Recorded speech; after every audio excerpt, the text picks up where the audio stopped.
the NuScale Power Mockup module. This is the upper 1/3 of our NuScale module, made for showing people instrumentation, maintenance testings, other things of that nature. This facility was designed actually to understand how people could come into the module, do instrumentation testing, understand how we're going to get into people with the maintenance through the manways. We have one here, we have one right here on the other side. One thing to note is this is a prototypic facility.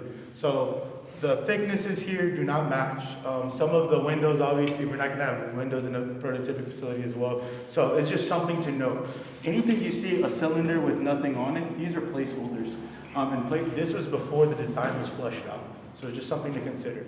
So in the environment we are right now, so we have our containment vessel and we have our reactor pressure vessel. Where we're standing is actually in a vacuum condition during normal operation. So we're in vacuum 95% of the time, and only during startup or specific shutdown operations will this area here be flooded. Not to this line where we're at right now will be flooded, but to cool the system, we flood the system. So the mock-up here, we have our reactor pressure vessel, and we have our control rod drive mechanisms. Some things to note are going to be, we have two steam lines that, let me plug this in. Sorry about that. There we go. We have two steam lines that are 18 inches, one on each side, and they interconnect here. We have two sets of these. So like in this facility, we only have one, but we have two in general. We have one here, and we have one here. So we have a steam line right here that connects them. 18 inches connects to the 24-inch steam line and goes out of the building. And then when you're outside of the building, it connects to even a larger steam line pipe. We have two of these for passive safety. So we have one here, and then we have one here around the backside that connect. So that means we have four different lines that are coming outside of this vessel to interconnect above. Everything that we talk about today is going to be about passive safety features. So we have two of everything. Just in case one fails during operations, we have another one that can be a backup system. So the same can be said for our reactor vent valves. These are placeholders. We have two of these on each side. We have a reactor recirculation valves as the same. We have, for venting operations in this and inside of our reactor pressure vessel, we have a pressurized or high point degasification line here. So say we have extra amount of steam being captured in our pressurizer, or say we have non-condensable gases, we vent that during a series of operations using this pressurized or high point degasification line. The same that can be said for our steam lines can be said for our feed water lines. The difference is our feed water lines don't connect together before it goes out. We just have separate feed water lines, and they follow through the backside here. So I have a question for you guys. Why is the piping in this room curved? I'll give you an answer to the question. So it's actually because of thermal expansion. So in this environment, we get a lot of fluctuations in temperature and pressure. So with the changing of temperature, the vessel will expand and contract based off of the characteristics at the time. And so if you have a lot of straight rigid piping, during a high pressure or high temperature event, what you're going to have is a shearing of the pipe. So I'm a systems analysis engineer. I actually look at pipe break analyses. So I look at the pipes that connect to our coils here for our CRDMs. I look at the high point degasification break. So when we're having 0.051 pounds of seconds of gas getting pulled out of a system, and if that pipe shears, what is the impact to the rest of the system? How much gas or liquid is being exposed to the environment, and what is that temperature fluctuation that we're going to experience after the pipe break event? So you said this is like 1/3 size So of the actual? So we're the upper 1/3. So like technically when we're outside, we're going to be standing in the water if it was an ideal plant. Does that make sense? So this is the vacuum environment. Normally it's in vacuum conditions, and then it will be in specific instances startup, and then a few transients. This will be flooded because we have to cool our system. Outside is the water pool level. So all the bays are going to be lined up in sequence, and that's the water line. And this is the upper 1/3. And so I can show you this with this image here. So we are at this upper 1/3 line here. And so this is the head that we're seeing. We're seeing this as the head of the reactor. This is like all water? Yes, this is all water underneath it.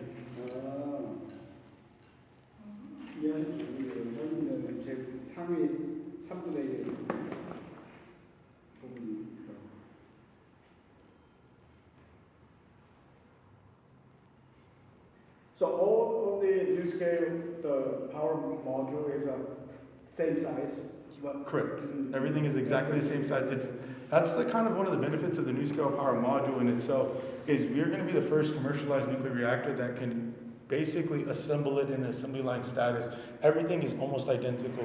The things that change are per the regulations of the country that we're going to, but in the ideal situation, everything is pretty much the same. The only things that will change are the metrification of systems. But as we work with more countries that are in the metric system, then we're going to have an ideal space. But every country's regulations are different. So we're working with Romania right now, and those regulations might be different from, let's say, Korea, or let's say any other country. So that's just something to think about. But all of the only things that really will change are our balance of plant, things that happen outside of our regular module bay. But everything that we control is pretty much prototypic. It's going to be the same. So what's the maximum power that you can generate from one module? So like we look at the 250 is like that total range. 250 megawatts? Yeah. So it will be a lot taller in building? Yeah, so this is the upper 1/3. So it's like, imagine the other 2/3 are just down in the water. It's going to be significantly taller. Some people compare it to 2 to 3 school buses, like large school buses. I've never seen a full-size module, so maybe when I know more, I'll let you know. Do you guys have any questions about the inside, why this system's in a vacuum condition, operating conditions? Like we have cooling coils that cool our CRDMs, because obviously the temperature in this room gets pretty high, the pressure gets pretty high. So we have cooling coils that cycle water in and out. Why isn't it vacuum conditioned? So in case of breaks, you can just kind of contain everything a little bit better. Also, there's no insulation in this region, so you're not going to have any of that radiative heat transfer that's coming off of the system. So it's keeping it in adiabatic conditions for the most part, so we can actually save money on materials, so we don't have to supply that insulation.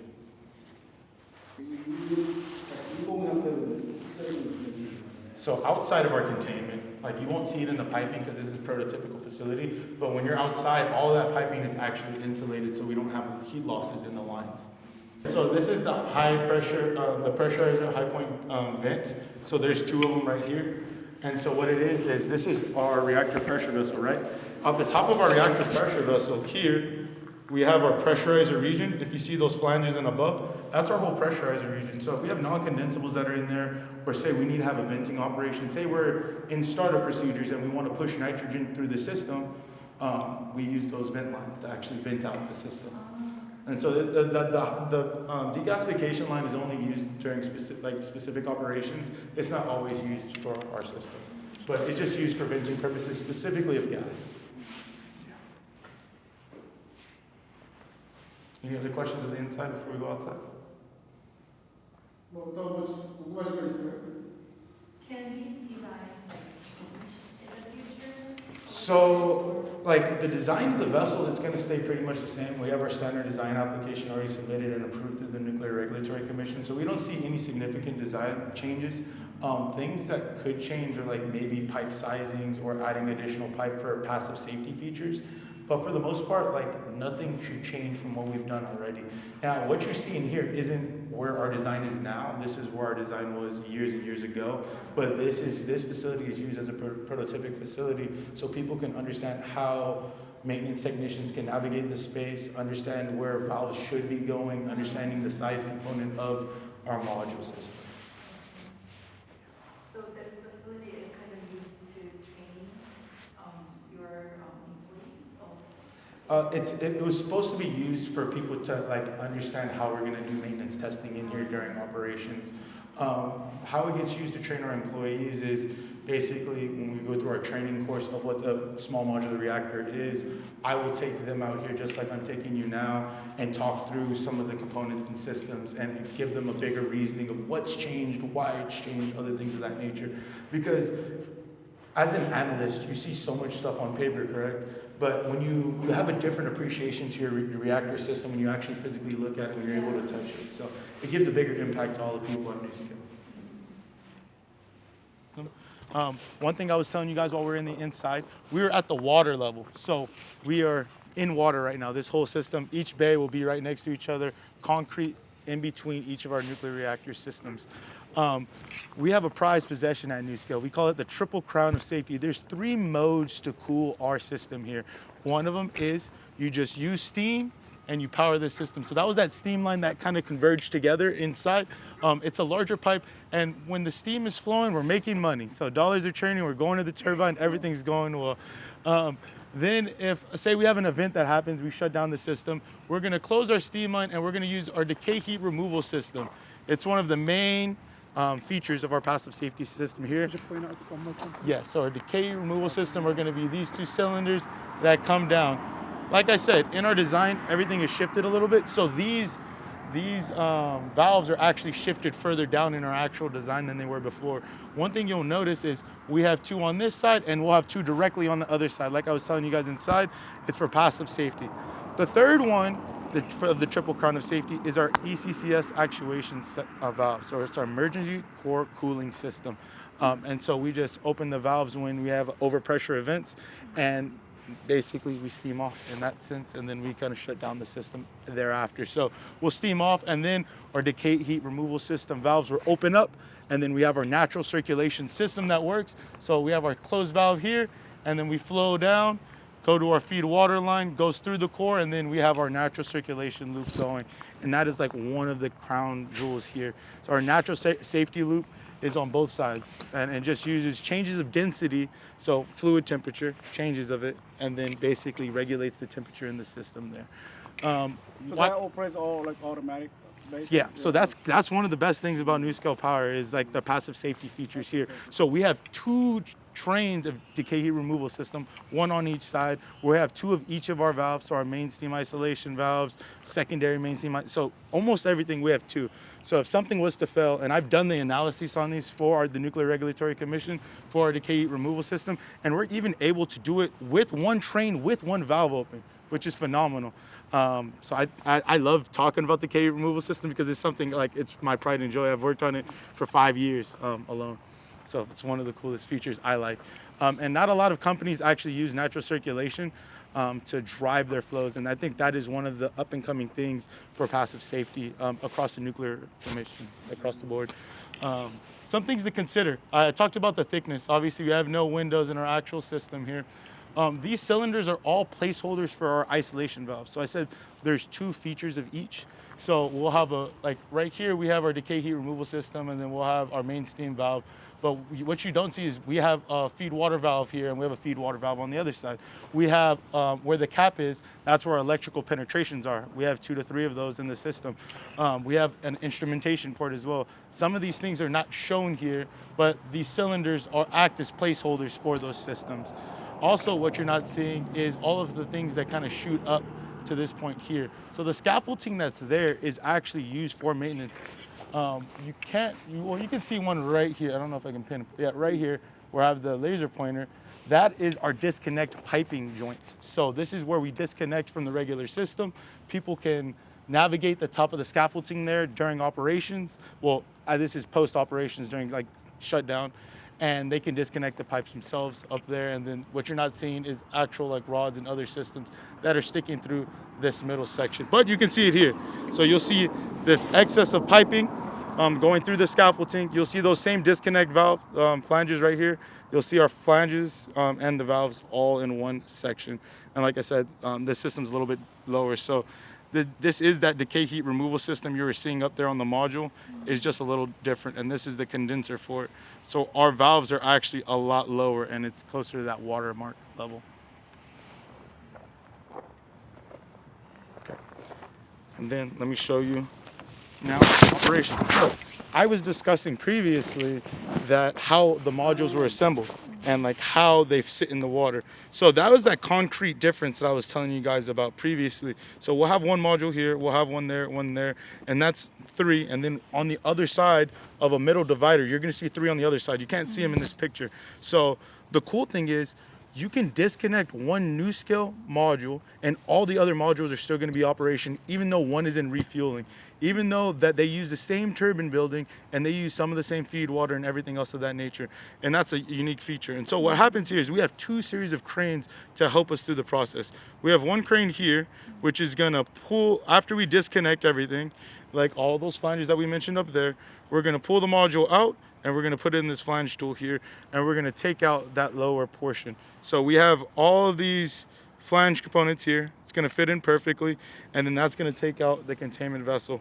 Same process is going to be done with our reactor pressure vessel, and then we have a refueling pool here that in this image it's empty, and we're going to be taking out fuel from this fuel area. And so I'm going to relocate here. So these are our rods, and the fuel is down here. So we have to disconnect at this flange point, take up the upper portion, then take out the reactor pressure vessel, and then we're able to access this fuel and then refuel the cycle. How many like the power modules will be built?